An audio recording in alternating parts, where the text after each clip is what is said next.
You know what is a ribosome, right? Yes. So if it's bigger than a ribosome, that means it's big. The structure is big. Because I think DNA is small, ribosome is bigger. Yeah. So the structures could be small as well as big. It depends upon the need of the person. So next.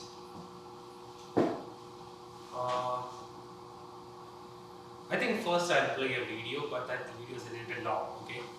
It might take 20 minutes, please don't sleep. If you're feeling sleepy, tell me, raise your hand, I'll pause. But I couldn't find any good videos, but this video is pretty good.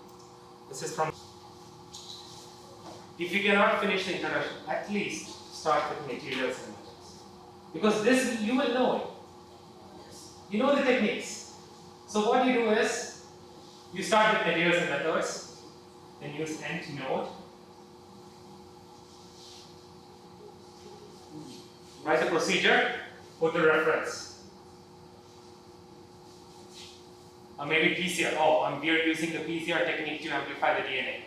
Find the research paper, put it, and note. So each and every time add. So what happens is two things. You will have more self-confidence.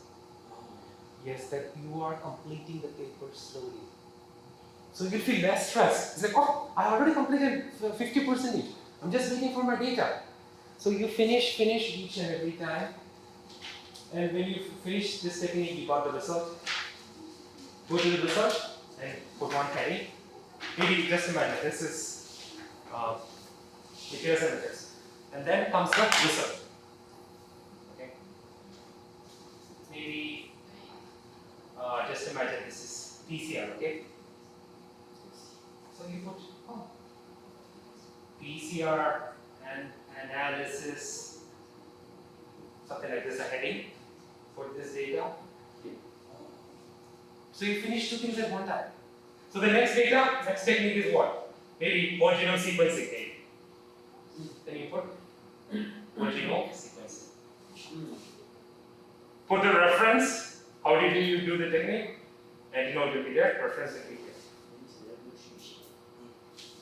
So what happens? You're doing many things at one time. Putting the reference here, it comes here. And you finish this technique, you have the result, you put it here. So you will not waste time. You can finish your paper very soon. Because one of the problems with PhD students is, we are stuck.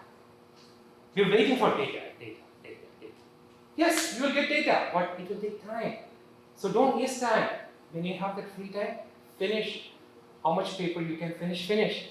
You see, everything has a small subheading. Do you think the people are going to finish all this data they don't need to write? No. We finish one steps and they put the data. Yes. You see here, 2.2. Metagenomic sequencing, right? You see the result. The result is the first one, metagenomic sequencing. So they finish the metagenomic sequencing, you got the data, they start to write. So don't wait for the other things. If you have the data, if you know the procedure, do it. But if you don't have the result, you can put the materials and methods and keep. Put all the reference and keep. So when the data come, finish. You will finish paper, seriously, that's how I did it. Because for me, my job in my postdoc was to finish papers. So I saw that how other postdocs were finishing the paper. But I knew that in my PhD, the last year, I published 3 papers, the last final year. So how I did was exactly like this. I put all the things before itself. I was concentrating on 3 papers at the same time. So I understood it's going to be a big task for me. So what I did was I did like this. Materials, 3 papers. Reference, result. And I waited for other results to come. Is everything together. So 3 papers finished in one go, one time. All the results came, finished, done. Then after that, you go through everything. You give it to your friends. Give it to your friends who are researchers to read. And tell them to criticize it. Say, which one is bad? Tell me, why? So find a reason, find a person who is a good critique. A person who can say, that is wrong, no, that is wrong, that is wrong. So you find a person who is like that, okay? You might have friends. You can translate it to. You understand? You don't. Yeah, you can translate it to what I'm saying. Yeah, so a person who is a critic can help you to make your paper better. And after everything, you can show it to your professor. The last. Yeah, so maybe he can give suggestion to you. Or maybe he will ask, what is your update on the research paper? So you can say that, Professor, I finished it now. Okay. And he might say, okay, do this technique, do this experiment. And then he'll say, okay, you write it here, continue.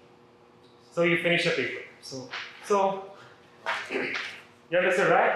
Start, don't waste time. You know what you're doing. You know, even though you're first year, if you want to graduate, you can graduate in 4 or 5 years. That maximum 5 years, but in 3 years, I know a student who graduated. He did like this, exactly like this. He told me this technique, and I started to do it. So, and one more thing about the paper. So in introduction, when you write it, always towards the end. See, introduction, you see this paragraph, right? It finishes at the next page, right?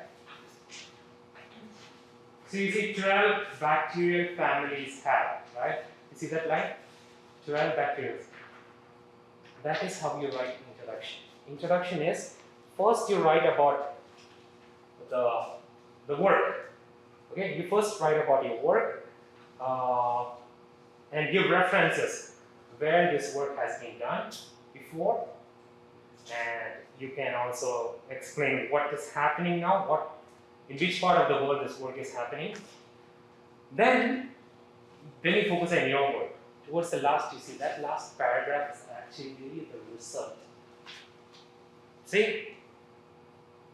The last paragraph, this one, is a result of the experiment. So always when you're writing a research paper, when you write introduction, the last paragraph before the materials and method is the result. So always make sure that that last paragraph is a result. In notes, people will explain this to you. No professors will explain this to you. You only learn it after many years. So I'm giving you the shortcut. So write the results here, okay? The last one. Then you continue with the materials and methods and everything. Then towards the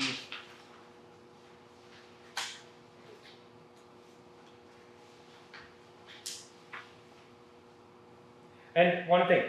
So I said that in the introduction there is the result, right? It will not be so much different from the conclusion. Conclusion is the last one, right? It will not be so different. The only thing is you take the results from the introduction, just tweak it. Just change it a little here and there. Write the sentence upside down. That's it. That's the results. So it won't change much. Conclusion is maybe you can say. In conclusion, mostly it will be about